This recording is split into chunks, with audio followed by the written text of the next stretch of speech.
नमस्कार बंधू भगिनींनो. जून महिन्याचा तिसरा रविवार हा जागतिक पितृगौरव दिन म्हणून जगभर साजरा केला जातो. आपणही या जागतिक पितृ दिनाच्या निमित्तानं पितृदिनाच्या आपल्या सर्वांना रामकृष्ण बदने या यूट्यूब चॅनलकडनं मनपूर्वक शुभेच्छा देतो. आणि आज आपण पितृगौरव दिनाच्या निमित्तानं पिता बापाच्या वडिलांच्या संबंधाने काही विचार या व्हिडिओच्या माध्यमातून पाहणार आहोत. तसं तर माझ्या रामकृष्ण बदने या यूट्यूब चॅनलवरती यापूर्वी 5 ते 6 व्हिडिओ बापाचं महत्त्व विशद करणारे मी यापूर्वी अपलोड केलेले आहेत. त्यांनाही 1-1.5 वर्ष झालेलं आहे. त्यापैकी बरेच व्हिडिओ आपण श्रवण केलेले असतीलच. आजचा व्हिडिओ करत असताना एकदम नवीन बापाबद्दलचा विचार मी आपल्यासमोर मांडणार आहे. नरसिंग कदम, प्राध्यापक डॉक्टर नरसिंग कदम यांनी बापाच्या संबंधानं एक अत्यंत महत्त्वाचा ग्रंथ संपादित केलेला आहे. त्याचबरोबर माझे एकेकाळचे विद्यार्थी आणि आता माधवराव पाटील महाविद्यालय पालम या ठिकाणी ग्रंथपाल म्हणून कार्यरत असणारे डॉक्टर घनश्याम पांचाळ यांनी देखील माय बाप या नावाचा खूप मोठा आई वडिलांचं महत्त्व विशद करणारा ग्रंथ प्रकाशित केलेला आहे.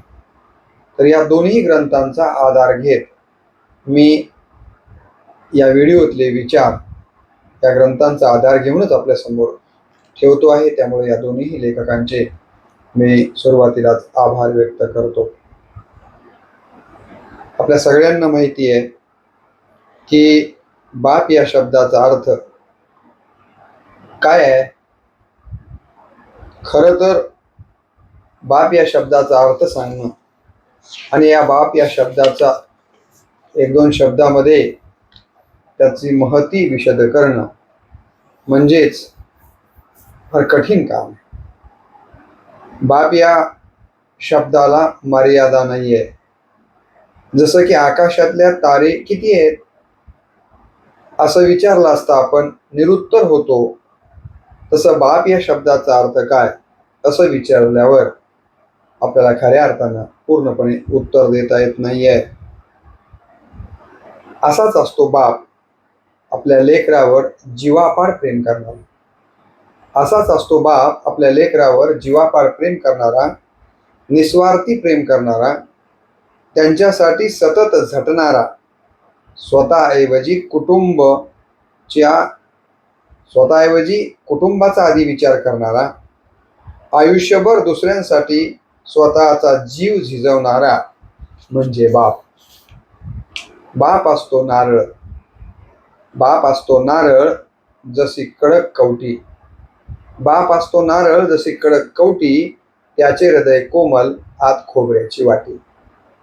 त्याचे हृदय कोमल, आत खोबऱ्याची वाटी. मायबाप जीवनाचे सशक्त 2 पंख आहेत. खरं तर वडील आपल्याला प्रेम शिकवतात. वडील हृदयातील भावनांना योग्य दिशा देण्याचं काम करतात. वडील म्हणजे बळ देणारा सूर्यप्रकाशच आहे. आपल्या जीवनाला सूर्यप्रकाश जसा महत्वाचा आहे तसाच आपल्या जीवनाला बळ देणारा जर कोण असेल तर ते बाप आहे, वडील आहे. जखमा सोसता येतात पण त्या नाकारता येत नाहीत. जखमा सोसता येतात पण त्या नाकारता येत नाहीत. भूक असते पण जेवता येत नाही. भूक असते पण जेवता येत नाही. सुख असतं पण ते पाहता येत नाही. सुख असतं पण ते पाहता येत नाही. चिंता असते पण ती सांगता येत नाही. चिंता असते पण ती सांगता येत नाही. दुःख सलतं पण रडता येत नाही. दुःख सलतं पण रडता येत नाही. अडथळे येतात पण टाळता येत नाही. अडथळे येतात पण टाळता येत नाहीत. अशी ही दुःखद आणि कष्टमय अशी कर्म कहाणी सोसणारा आणि भोगणारा जर कोण असेल तर तो बापच आहे. देवाची पूजा करून मायबाप मिळवता येत नाही. देवाची पूजा करून मायबाप मिळवता येत नाही, परंतु मायबापाची पूजा करून नक्कीच देव मात्र आपल्याला मिळवता येतो. आणि म्हणून देवापेक्षाही मायबापाची सेवा श्रेष्ठ मानली गेलेली आहे. खरं तर देवाचं दर्शन आणि बापाचं मार्गदर्शन या दोन्हीही गोष्टी माणसाचं जीवन उजळून टाकत असतात. देवाचं दर्शन आणि बापाचं मार्गदर्शन या दोन्ही गोष्टी आपलं जीवन उजळून टाकण्याचं काम करतात. बाप म्हणजे सगळं सामावून घेणारा समुद्र असतो. बाप म्हणजे सगळं सामावून घेणारा समुद्र असतो. माई कवितेसारखी असते, लगेच वाचून होते, तर बाप हा कादंबरीसारखा असतो, वाचायला खूप वेळ लागतो. बाप हा कादंबरीसारखा असतो, वाचायला खूप वेळ लागतो. मायबापाचे हात उशाला असेपर्यंत, मायबापाचे हात उशाला असेपर्यंत आयुष्याला गादीची गरजच भासत नाही. मायबापाचे हात उशाला असताना आयुष्याला गादीची गरजच भासत नाही. इतके आई वडिलांचे हात महत्वाचे असतात. जन्म देण्यापासून जगणं शिकवण्यापर्यंत, जन्म देण्यापासून जगणं शिकवण्यापर्यंत, बोट धरून अडखळणाऱ्या पावलांना बळ देण्यापासून, बोट धरून अडखळणाऱ्या पायांना बळ देण्यापासून स्वतःच्या पायावर उभे करेपर्यंत, अडखळणाऱ्या पावलांना बळ देण्यापासून स्वतःच्या पायावर उभे करण्यापर्यंत भक्कमपणे मागे उभे ठाकणारे, काऊचिऊचा घास भरवण्यापासून स्वतःच्या पोटाला चिमटा काढत, काऊचिऊच्या घास भरवण्यापासून स्वतःच्या पोटाला चिमटा काढत पोराबाळांची पोट भरणारे, कित्येकदा स्वतःचं स्वप्न, आशा, अपेक्षा बाजूला सारत अपत्यांच्या स्वप्नात रंग भरणारे, आपल्यापेक्षा आपल्या अपत्याला अधिक यशस्वी, आनंदी व्हावं म्हणून सदैव राबणारे, मुलांच्या यश आनंदात रममान, वेळ प्रसंगी अपयशाला दृढ आधार देणारे जर कोण असतील तर ते आपले वडीलच आहेत. तसं बाप कळायला उशीर लागतो आपल्याला, तसं तर बाप कळायला उशीर लागतो. पण बाप म्हणजे काय, तर बाप म्हणजे जगण्याचं माप. तर बाप म्हणजे काय, बाप म्हणजे जगण्याचं माप. बाप म्हणजे पाठीवरची थाप. बाप म्हणजे जगण्याचं माप. बाप म्हणजे पाठीवरची थाप. बाप म्हणजे धैर्याकडे नेणारी शिडी. बाप म्हणजे धैर्याकडे नेणारी शिडी, संकटावर मात करायला शिकवणारी होडी. संकटावर मात करायला शिकवणारी होडी. बाप म्हणजे चांगले जीवन घडवण्यासाठी धडपडणारी आयुष्यातील गोडी. बाप म्हणजे चांगले जीवन घडवण्यासाठी धडपडणारी आयुष्यातील गोडी. बाप म्हणजे दीपस्तंभ. बाप म्हणजे दीपस्तंभ. बापाला कोणत्याही शब्दामध्ये गुंफता येत नाही. बाप असा आहे की त्याला कोणत्याही शब्दामध्ये गुंफता येत नाही. बाप हा कुटुंबासाठी सतत हरतो. बाप हा कुटुंबासाठी सतत हरतो, पण कुटुंबातील सदस्यांना सतत जिंकून देतो. बाप हा कुटुंबासाठी सतत हरतो, पण कुटुंबातील सदस्यांना सतत जिंकून देतो. हरला तरी तो विश्वविजेता असतो. हरला तरीही तो विश्वविजेता असतो. बापाचं महत्त्व घर सोडून लांब गेल्याशिवाय लक्षात येत नाही. बापाला कशातच तोलता येत नाही. बापाला कशातच तोलता येत नाही. खरं तर बापाचं महत्त्व मुलाला तेव्हा कळतं जेव्हा तो बाप होतो. त्यापूर्वी त्याला बापाचं महत्त्व कष्ट लक्षात येत नाही. अनेक संकटे झेलताना तो ढाल बनतो. अनेक संकट झेलताना तो ढाल बनतो. ढालीवर तलवारीचे अनेक वार झालेले असतात. ढालीवर तलवारीचे अनेक वार झालेले असतात, तेही तो सहन करतो. तसेच सर्वांसाठी अनेक वार झेलणारा बाप कधीच चेहऱ्यावर दुःखाचे, कष्टाचे भाव दिसू देत नाहीये. तो कधी व्यक्तही होत नाहीये. म्हणून बापाकडे दुर्लक्ष करू नका. त्याला दुश्मन समजू नका. त्याचा द्वेष देखील करू नका. उलट त्याच्याकडं मित्र या नात्यानं, सखा या नात्यानं, सोबती या नात्यानंच मुलांनी पाहायला शिकलं पाहिजे. बाप असतो वडासारखा. बाप असतो वडासारखा मातीत घट्ट रुतून कुटुंबाला सावली देणारा. बाप असतो वडासारखा मातीत घट्ट रुतून कुटुंबाला सावली देणारा, स्वतः ऊन झेलणारा आणि लेकरांना पंखात बळ देणारा. स्वतः ऊन झेलणारा आणि लेकरांना पंखात बळ देणारा. बाप म्हणजे समुद्रातलं जहाज असतं. बाप म्हणजे समुद्रातलं जहाज असतं. जीवन प्रवासाच्या वाटेवरचा पहिला सोबती जर कोण असेल तर तो बाप असतो. जीवन प्रवासाच्या वाटेवरचा पहिला सोबती जर कोण असेल तर तो बाप असतो. मुलांच्या आयुष्याची गती व समकालीन परिस्थिती ओळखून यशस्वी मार्गाने प्रवास करायला लावणारा देखील बापच असतो. आपल्या मुलांचा प्रवास निर्दोष व्हावा, आपल्या मुलांचा प्रवास निर्दोष व्हावा म्हणून त्याच्या मार्गावरील काच कळगे दूर करून धोकादायक वळणांपासून सुरक्षित करणाराही बापच असतो. म्हणून बापाने दाखवलेला मार्ग जीवनभर पुरेल इतका दिलेला आत्मविश्वास, भल्या बुऱ्या अनुभवांची शिदोरी, जीवनाला उन्नत करणारे संस्कार आणि खऱ्या खोट्या व्यवहारांची जाणीव ही मुलाच्या आयुष्याची खऱ्या अर्थानं शिदोरी असते. ही गोष्ट प्रत्येक मुलानं लक्षात घेतली पाहिजे. शब्दामध्ये व्यक्त होणारं नातं म्हणजे, व्यक्त न होणारं नातं म्हणजे, शब्दात न मावणारं व्यक्तिमत्व म्हणजे बाप. अपरिमित कष्ट करणारं शरीर म्हणजे बाप. अपरिमित कष्ट करणारं शरीर म्हणजे बाप. अपरिमित काळजी करणारं मन म्हणजे बाप. अपरिमित कष्ट करणारं शरीर म्हणजे बाप. अपरिमित काळजी घेणारं मन म्हणजे बाप.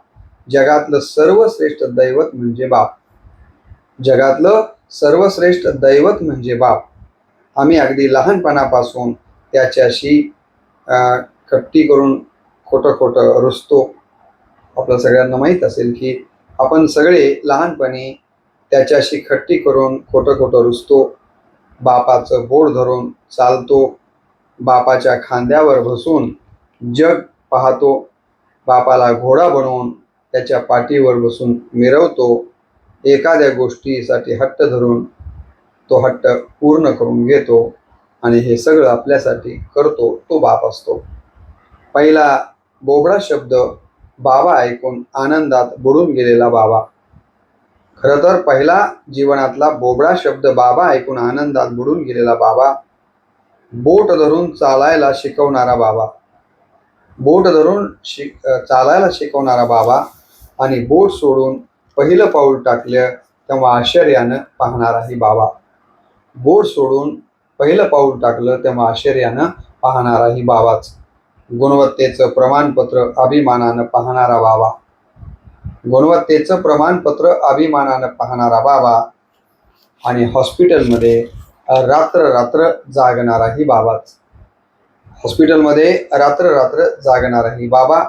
हळदीच्या दिवशी आणि लग्नाच्या दिवशी हुंदके देऊन रडणाराही बाबा. म्हणजे खरंच बाबा महान वाटतो. देवानं दिलेलं वरदान वाटतो.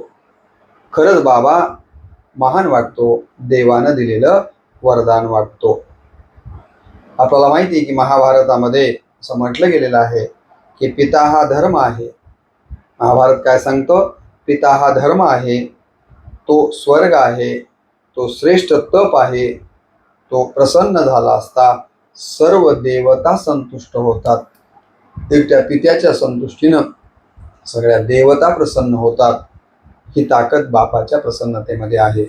स्वामी विवेकानंदांनी आपल्या वडिलांना एकदा विचारलं होतं की तुम्ही माझ्यासाठी मागं काय ठेवलं आहे. विवेकानंदांनी आपल्या वडिलांना प्रश्न विचारला होता, बाबा तुम्ही माझ्यासाठी मागं काय ठेवलं आहे. तेव्हा वडील म्हणाले होते, आरशापुढे उभं राहून ते वडील म्हणाले होते, बाळा मी तुझ्यासाठी काय ठेवलं हे पाहायचं असेल तर जा आणि आरशापुढे जाऊन उभा राहा आणि पहा मी तुला काय दिलं ते तुझं प्रतिबिंब सांगेल. म्हणजे मी तुला ही शरीरयष्टी दिलेली आहे. अनेक गोष्टी त्यातनं त्यांना विवेकानंदांना किंवा नरेंद्राला सुचवायच्या होत्या. आपल्याला माहिती आहे डॉक्टर बाबासाहेब आंबेडकरांचे वडील किती शिक्षणप्रेमी होते. रामजी बाबांच्यामुळेच बाबासाहेब खऱ्या अर्थानं विश्वरत्न होऊ शकले. ते बाबासाहेबांना म्हणायचे की भिवा तू गरीब राहिलास तरी चालेल, भिवा तू गरीब राहिलास तरी चालेल, पण विद्यावंत हो. तू गरीब राहिलास तरी चालेल, पण विद्यावंत हो, शीलवंत हो. ज्ञान आणि चारित्र्य हीच खरी शक्ती. ज्ञान आणि चारित्र्य हीच खरी शक्ती. मला असं वाटतं की हे संस्कार बाबासाहेबांच्या वरती झाले आणि त्यांनी म्हणूनच इतकी मोठी क्रांती, सामाजिक क्रांती वडिलांच्या त्या मार्गदर्शनामुळे घडवून आणू शकले. आपल्या देशाचे माजी राष्ट्रपती अब्दुल कलाम आणि त्यांचे नावाडी असलेले वडील, परंतु अत्यंत या ठिकाणी धार्मिक वृत्तीचे त्यांचे वडील, ते उपासना वगैरे करत असायचे. एकदा अब्दुल कलामांनी त्यांच्या वडिलांना प्रश्न केला होता की पिताजी मला हे सांगा की उपासनेमुळं घडतं काय आणि पदरी पडतं काय. अब्दुल कलाम आपल्या वडिलांना म्हणाले होते की उपासनेमुळं घडतं काय आणि आपल्या पदरी पडतं काय. त्यावेळेला अब्दुल कलामांच्या वडिलांनी दिलेलं उत्तर अत्यंत महत्त्वाचं आहे. ते म्हणाले, उत्कट प्रार्थनेच्या क्षणी माणूस स्थल कालातीत अशा विधेयी अवस्थेत स्थिरावतो. उत्कट प्रार्थनेच्या क्षणी माणूस स्थल कालातीत अशा विधेयी अवस्थेत स्थिरावतो. तो ईश्वर रूप होतो. तो जात, गोत, धर्म, देश या उपाधीच्या अतीत जातो. तो देहीच विदेही होतो. त्याला विश्वात्मकता प्राप्त होते. या अवस्थेत राव रंक हा भेद राहत नाही, हव्यास देखील उरत नाही. ही उपासनेची ताकद आहे आणि हेच संस्कार अब्दुल कलामांच्या वरती झाले आणि म्हणून त्यांनी पुढे धर्मानं जरी ते मुस्लिम असले तरी आयुष्यभर कट्टर कुठल्याही धर्माबद्दलची कट्टरता त्यांच्या अंतःकरणात आली नाही. त्याचं कारण त्यांच्या वडिलांनी त्यांच्यावर केलेले संस्कार.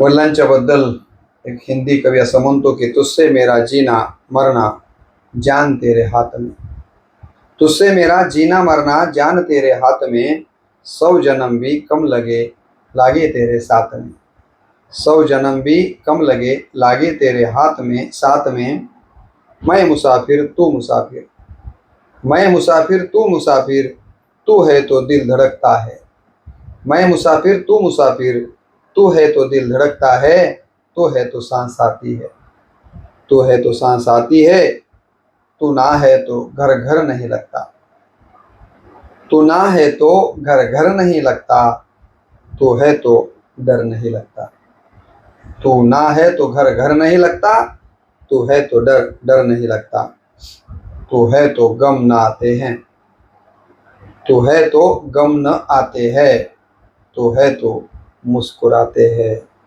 तू है तो मुस्कुराते हैं. इस प्रकार का हिंदी में पिता का वर्णन हिंदी का कवी करता है. आपल्याला माहिती आहे बापाला आप्पा म्हटलं जातं, दादा म्हटलं जातं, बप्पा म्हटलं जातं, आप्पा म्हटलं जातं, तात्या म्हटलं जातं, बाबा या नावानं देखील वडिलांना संबोधलं जातं. अण्णा, एक नाना, पप्पा, डॅडी, बाप, वडील अशा विविध आदरार्थी संबोधनाने त्यांना संबोधलं जातं. ज्या घरात बाप आहे त्या घरातील सदस्यांची श्रीमंती मोजता न येणे इतकी आहे. म्हणून बापाचं घरात असणं म्हणजे घरात श्रीमंती टिकून राहणं आहे. कवी भारत सातपुते वडिलांच्या संबंधानं लिहितात, पदोपदी संसाराचे किती असतात साप, पदोपदी संसाराचे किती असतात साप, तरी पचवणी विष वेल वाढवितो बाप, तरी पचवणी विष वेल वाढवितो बाप, अश्रू आजचे पुसून किती थकलेला बाप, अश्रू आजचे पुसून किती थकलेला बाप, तरी उद्याचे सपन त्याची उडविते झोप, तरी उद्याचे सपन त्याची उडविते झोप, ठेच लागल्या काटे मोडले नाही सोडला रस्ता बापाने माती संग, ठेचा लागल्या काटे मोडले नाही सोडला रस्ता बापाने माती संग, नातं जोडून आयुष्य जगलं सुखानं. अशा पद्धतीनं अनेक कवी बापाबद्दल लिहितात. नाही कधी म्हणले नाही खिसा रिकामा असला तरी, वडिलांच्या बद्दल कवी म्हणतो नाही कधी म्हणले नाही खिसा रिकामा असला तरी, माझ्या बापापेक्षा श्रीमंत मी कोणी पाहिला नाही. नाही कधी म्हणले नाही खिसा रिकामा असला तरी, माझ्या बापापेक्षा श्रीमंत मी कोणी पाहिला नाही. आणि म्हणून न बोलता प्रेम करतो, न सांगता आधार देतो. न बोलता प्रेम करतो, न सांगता आधार देतो. न थकता कष्ट करतो, तो फक्त बाप असतो. न थकता कष्ट करतो, तो फक्त बाप असतो. लेकीसाठी बाप वैकुंठातून येतो, हे संत तुकाराम महाराज आणि त्यांची कन्या भागीरथी हे कथन आपण जर ऐकलं असेल तर आपल्या लक्षात येईल की भागीरथीसाठी, आपल्या कन्येसाठी वैकुंठातून संत तुकाराम महाराज तिला भेटण्यासाठी आले होते. त्या कथेतनं बापाचं आपल्या मुलीवर किती प्रेम असतं आणि मुलीचं बापावर किती प्रेम असतं ही गोष्ट लक्षात येते. आपल्या लेकीला चांगलं कुटुंब मिळावं, आपल्या लेकीला चांगलं कुटुंब मिळावं, लग्नानंतर सगळ्या सुखसोयी मिळाव्यात, यासाठी स्थळ शोधताना जीवाचं रान करतो कोण? बाप. आपल्या लेकीला चांगलं कुटुंब मिळावं, लग्नानंतर सगळ्या सुखसोयी मिळाव्यात, हे स्थळ शोधताना जीवाचं रान करतो. त्याला फक्त लेकीचं सुख आणि हसरा चेहरा पाहायचा असतो. त्याला फक्त लेकीचं सुख आणि हसरा चेहरा पाहायचा असतो. म्हणून लेकीच्या सुखासाठी कोणतेही कष्ट सोसणे त्याला मंजूर असतं. म्हणून लेकीच्या सुखासाठी कितीही आणि कोणतंही कष्ट सोसणं त्याला मंजूर असतं. एक कवी असं म्हणतो, जेव्हा मी बाप नव्हतो तेव्हा मी छळत गेलो. जेव्हा मी बाप नव्हतो तेव्हा मी छळत गेलो. आज मी बाप झालो तेव्हा मी कळत गेलो. आज मी बाप झालो तेव्हा मी कळत गेलो. बाप झाल्याशिवाय बापाची व्यथा कष्ट लक्षात येत नाही. एक कवी पुढे आई वडिलांच्या बद्दल म्हणतो, माय बाप करीती चिंता, माय बाप करीती चिंता, पोर नाईके सांगता. माय बाप करीती चिंता, पोर नाईके सांगता. आई वडिलांना मुलाची चिंता असते म्हणून ते सांगण्याचा प्रयत्न करतात, परंतु एका विशिष्ट वयामध्ये तारुण्याच्या मध्ये न मानी कोणासी सदा मुसमुसी मैसा जैसा, या पद्धतीनं ते मायबाबाचं काही ऐकत नाही. हे खऱ्या अर्थानं त्या आई वडिलांचं दुर्दैव असतं. बापांचं आणि मुलाचं किती प्रेम असतं याच्याबद्दल माऊलींच्या ज्ञानेश्वरीतल्या 2 ओव्या आपल्याला सांगू इच्छितो. बाळक बापाची येताटी रेगे, रेगोनी बापा तेची जीवू लागे. बाळक बापाची येताटी रेगे, रेगोनी बापा तेची जीवू लागे.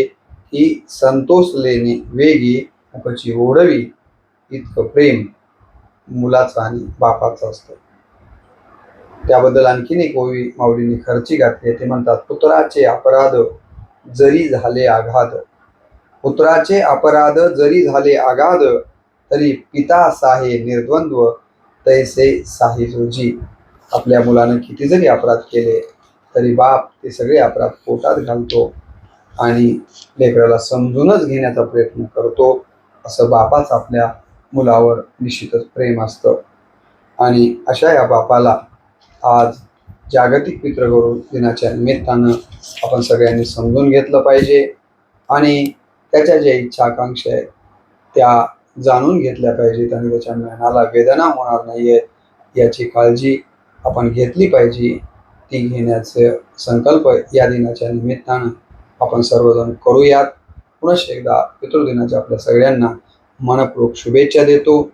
वडिलांच्या बद्दलचे अनेक उदाहरण मी संत ज्ञानेश्वर महाराज आणि त्यांचे वडील राजा दशरथ, प्रभू रामचंद्र, छत्रपती शिवराय, शहाजीराजे पासनं जवळपास सगळ्याच पितापुत्रांची उदाहरणं यापूर्वीच्या 4-5 व्हिडिओच्या मध्ये विस्तारानं दिलेली असल्यामुळं ही काही उदाहरणं आणि ज्या काही जुन्या कविता बापाच्या बद्दल आहेत त्याही मी इथं घेतलेल्या नाही आहेत. कारण यापूर्वी बापाबद्दलचं खूप काही मी 4-5 व्हिडिओतून बोललेलो आहे. त्याचंही पुनरुक्ती होणार नाही याची काळजी घेत एकदम नवीन विचार या व्हिडिओतून आपल्याला श्रवणासाठी दिलेले आहेत. निश्चितपणे या जागतिक पितृगौरव दिनाच्या निमित्तानं त्याचं श्रवण करावं आणि इतरांपर्यंत देखील हे व्हिडिओ पाठवून एका अर्थानं हे पुण्य कार्य करावं अशा प्रकारची नम्र अपेक्षा आपल्याकडनं व्यक्त करतो. आपण जर यूट्यूब चॅनलला माझ्या रामकृष्ण बदने याला जर सबस्क्राईब केलं नसेल तर ते करावं. कमेंटमध्ये आपलं मत नोंदवावं, लाईक आणि शेअर करावं एवढ्या पद्धतीची अपेक्षा व्यक्त करतो आणि याच ठिकाणी वाणीला पूर्णविराम देतो. नमस्कार. पितृदेवो भव.